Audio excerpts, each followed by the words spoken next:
بسم الله الرحمن الرحيم ورحمة الله وبركاته.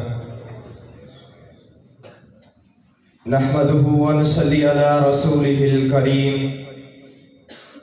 أما بعد فأعوذ بالله السميع العليم من الشيطان الرجيم.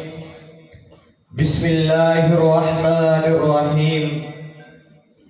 قل هل يستوي الذين يعلمون والذين لا يعلمون.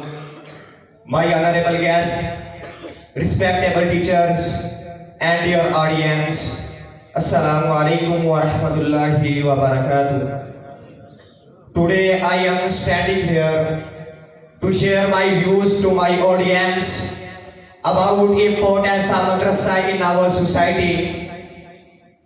I want to describe that what is madrasa, who goes madrasa, and who teaches in madrasa.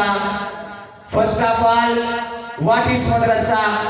Madrasa is a place where a Muslim learns how to talk, how to communicate, how to learn the Holy Quran, how to perform sunnah, how to perform prayer, and follow sunnah of Holy Prophet Sallallahu Alaihi Wasallam.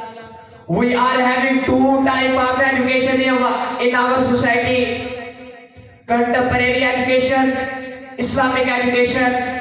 In contemporary education, we bright our future and we bright our past.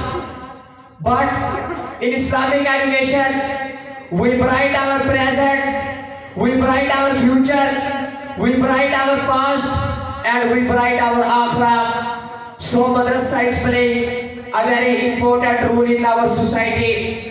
If madrasa is removed from our society, then our society will be destroyed. So I want to tell you that respect madrasa, respect who teach in madrasa, and student of madrasa. Wassalam wa akhiru da'wana alhamdulillahi rabbil alamin.